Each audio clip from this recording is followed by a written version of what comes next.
Good morning, good afternoon, and good evening to wherever you're at in the world. Thank you for tuning in. My name is Dan Lewis, a digital transformation leader.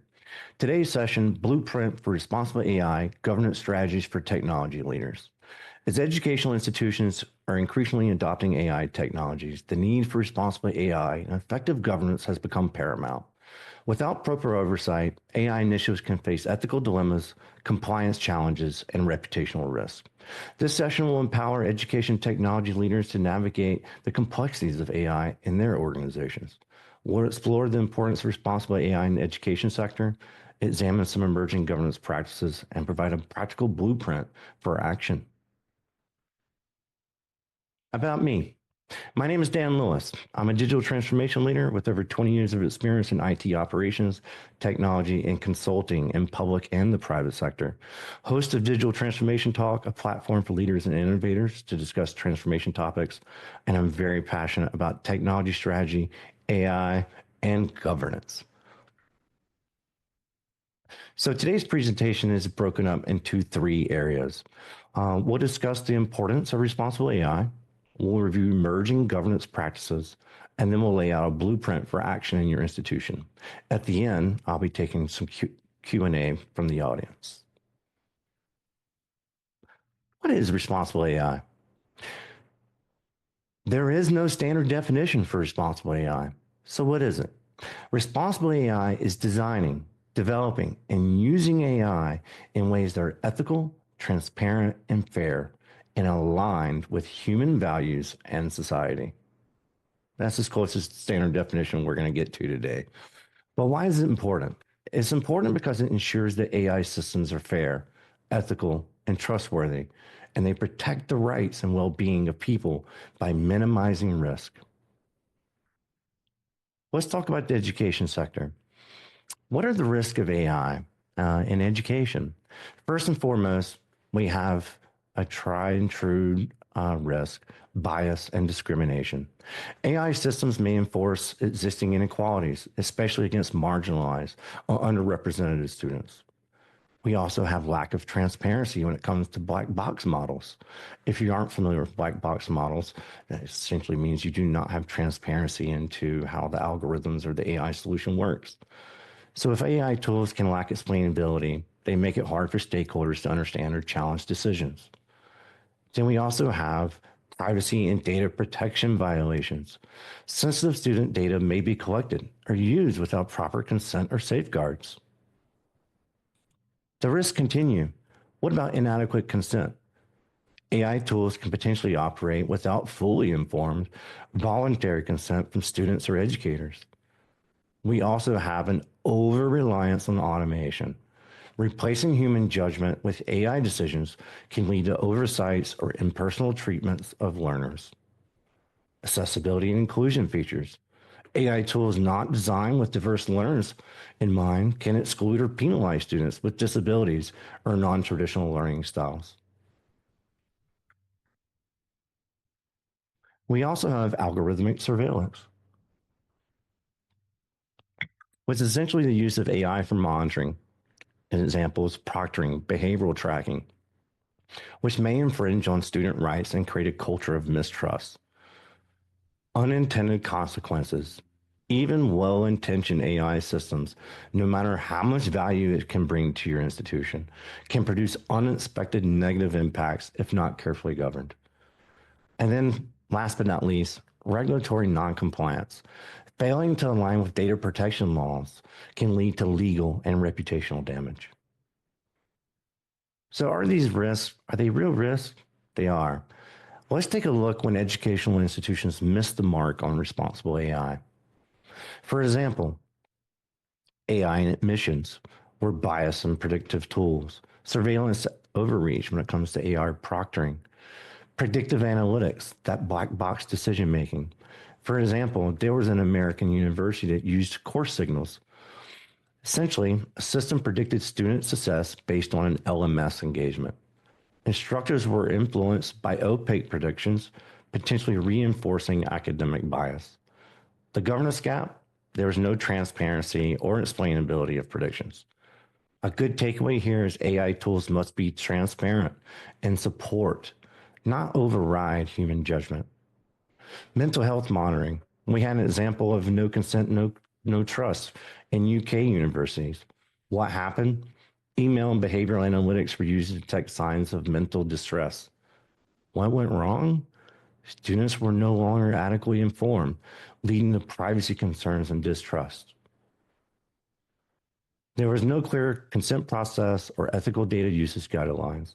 A good takeaway here, even helpful AI requires consent and student autonomy. And then AI and financial aid, a profiling discrimination example. There was a European country that used a government algorithm in higher education in 2018. Students applying for aid were profiled by an anti-fraud AI system. Well, what went wrong with that good intention? Essentially, students from immigrant backgrounds were unfairly targeted. The governance gap, institutional complicity, and deploying state tools without scrutiny. Takeaway, institutions must challenge unethical systems, not blindly adopt them. And a couple more. There was a university in Texas that used an AI model to predict which applicants were most likely to enroll, guiding admission decisions. What went wrong? The system introduced bias, disadvantaging underrepresented students. This lack of transparency, fairness auditing, and inclusive testing was a major governance gap. Takeaway, responsible AI requires not just efficiency, but equity and oversight.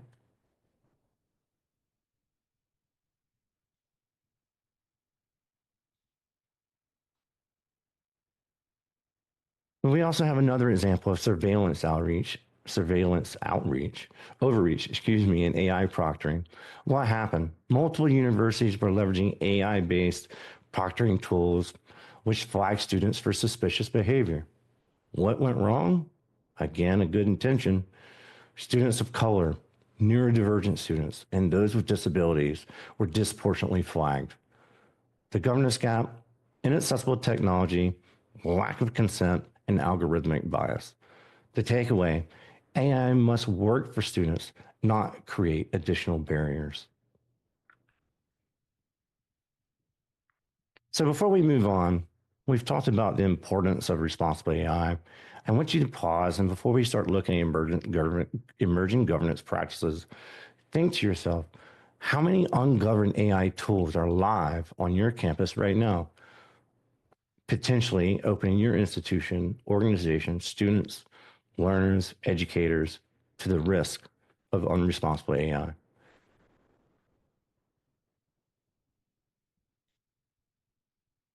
We've talked about the risk. Now let's talk about emerging governance practices.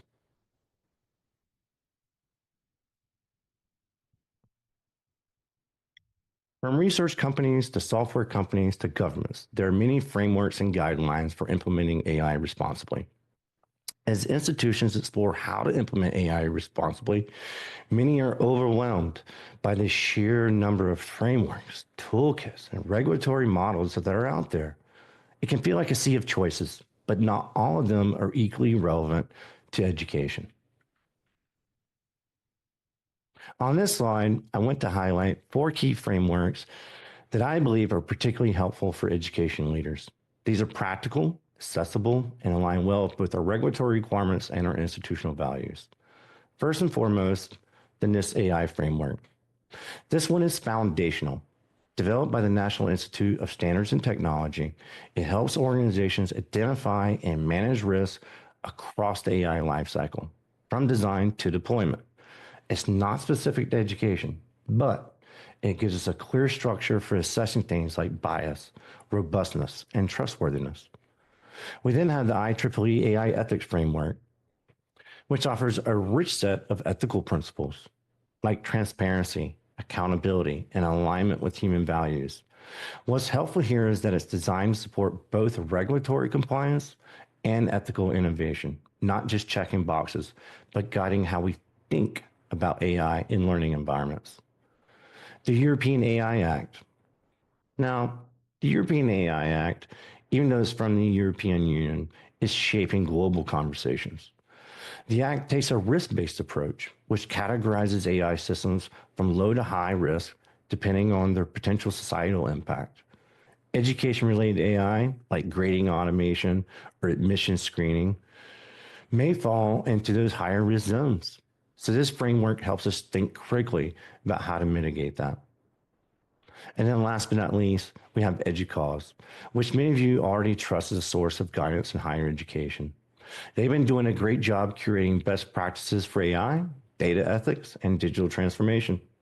Their governance resources are education specific, and they reflect the kinds of questions we get asked by faculty, students, and leadership. So, while there are many frameworks out there, these four are a great starting point. They can serve as anchors for your governance program and help you avoid reinventing the wheel while ensuring your AI efforts are ethical, aligned, and compliant. So, with all these frameworks and governance strategies that are emerging, what are some common core principles of responsible AI that we are starting to see? First and foremost, transparency. Systems and processes must be understandable and explainable. Accountability. Clear ownership for AI outcomes. Humans are responsible. Fairness and equity. AI must be free of unjust bias and support inclusive practices. Privacy and security. Data must be protected. AI must respect service boundaries. Human-centered design. AI should augment, not replace, human decision making. Then we have reliability and safety. AI systems should perform consistently and not cause harm. And then last but not least, sustainability. AI should be built and used in ways that are sustainable over time.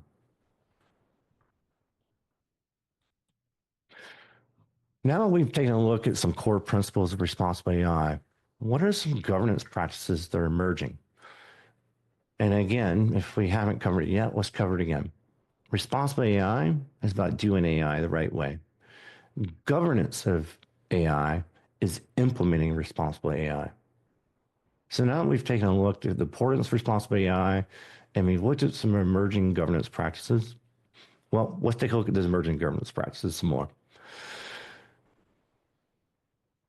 We are seeing across higher education and other sectors lots of emerging practices. These are showing up in frameworks like NIST, EDUCAUSE, and the European AI Act, which we just discussed.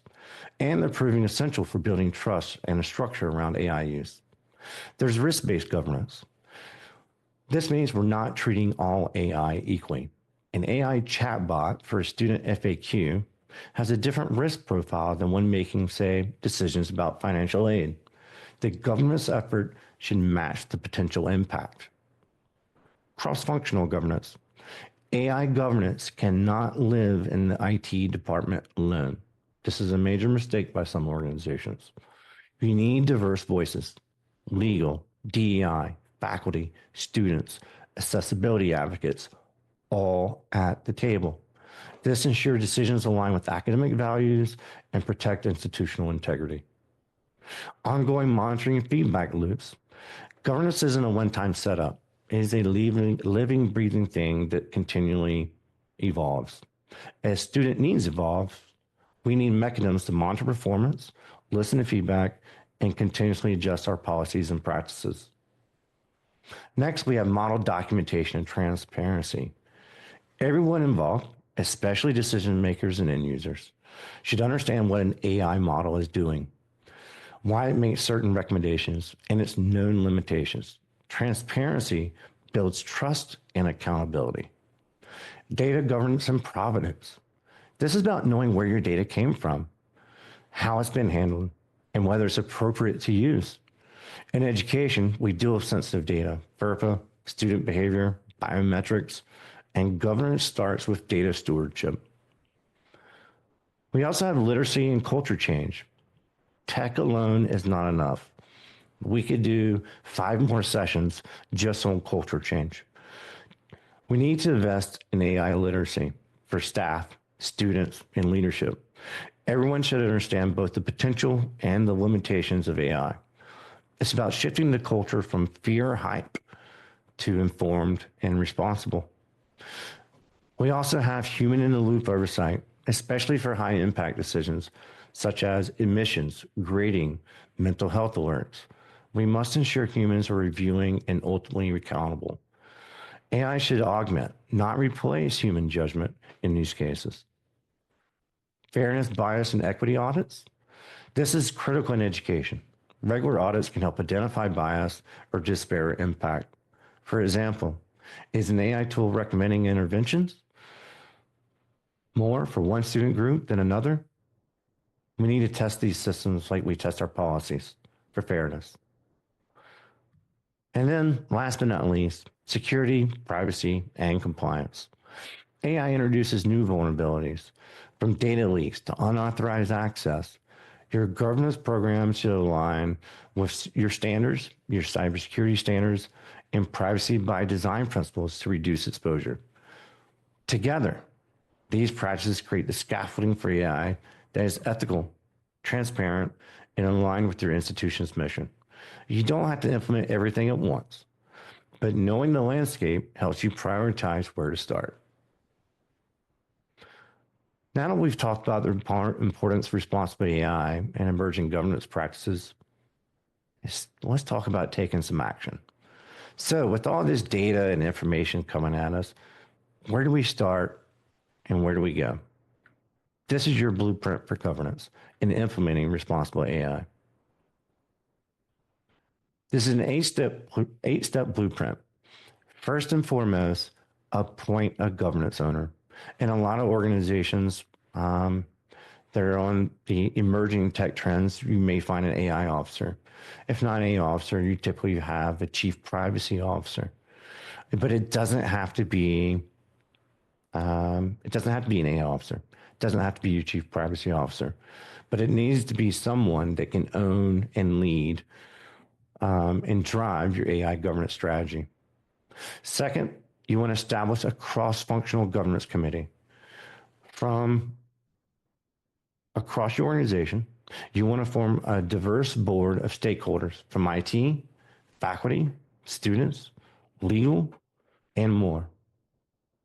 Next, step 3, you want to conduct an AI inventory and a risk value assessment. Catalog your AI systems across the institution and evaluate each based on potential risk and impact. Next, define your AI policies and guardrails. Create and publish policies on acceptable use, human oversight, privacy, and vendor criteria. Next, and you may have heard about this morning, pilot with guardrails. Test AI tools in controlled settings, collect feedback, and minimize your risks before scaling. Monitor, audit, and learn.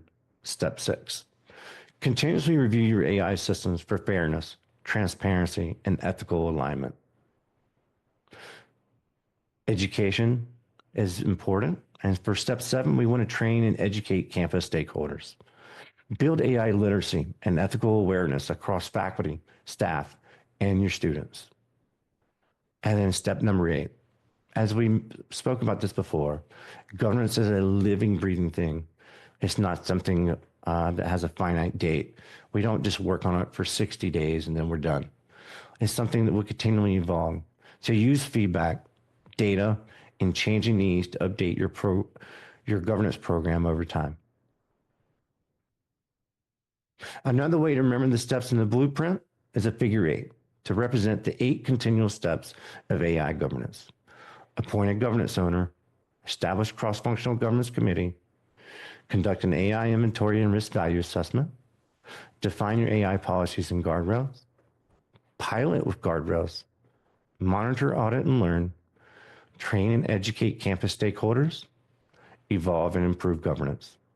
And this is a continuous cycle.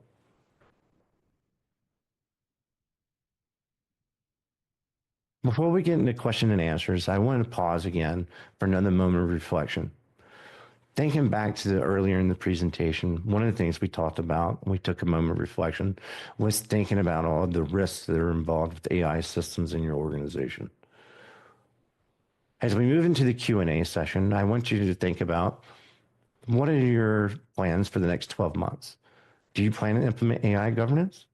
If so, where do you plan to start? I'll now move it into the Q&A section. And again, I thank you all for being here. My name is Dan Lewis. Thanks so much, Dan. And I will just remind everyone, we would love to take your questions, and you can submit those by clicking on Q&A. It's a little question mark icon at the bottom of your screen, I believe. In the meantime, I have some questions that I would like to get answered. Um, Yes. so the thing that comes to mind when thinking through all these steps for, to responsible AI um, is culture change. Is this process, does it need to be top down? Is it a grassroots effort? Because I think there's probably at most institutions a significant culture change factor. And so Hmm. what's the best way to get that going? Right. Um, it's very important, and typically, what I've observed organizations doing in this area is typically not your person that's responsible for AI governance. It's typically going to be someone who's responsible for education, training, literacy of an institution. Um, so whether it's so who leads it isn't the most important thing, but typically you'll see someone else leading this different than AI governance. But it's important that the reason I'm bringing it up is it's important that they are hand in hand. Because at the end of the day, you want the person that's responsible for adoption of AI and responsible AI to understand the values and the principles of your organization's responsible AI program, which essentially you're implementing when you're doing AI governance. From an adoption standpoint, education is key. Education and training. One of the questions you asked was it top down or grassroots, and it is both. And what I mean by that is you want your leaders in your organization leading the way and being responsible and making responsible decisions. And at the same time, you want the your staff and your learners and your educators to understand why certain decisions are being made, so that they can carry out those same decisions that are aligned with those, or excuse me, align with those overarching decisions for the organization as a whole.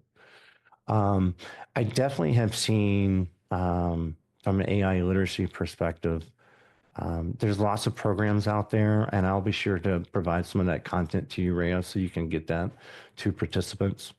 Um, but it is typically whatever learning management system you may have, whether it's a Pluralsight or a Cornerstone or whatever your LMS system may be. Um, there's no shortage of AI training that's available, free or paid. And so it's really finding that training and education program that'll align with your responsible AI principles and getting that implemented. And at the end of the day, it's technical, but also we've been focusing a lot on the process and the ethical compliance of AI, but it's also about how to use AI. Because AI done right is really about elevating people, elevating work, elevating tasks, not replacing people and things like that. So having the right education in place to educate folks on the risks that are involved, but also the advantages and how to use, I think is very important.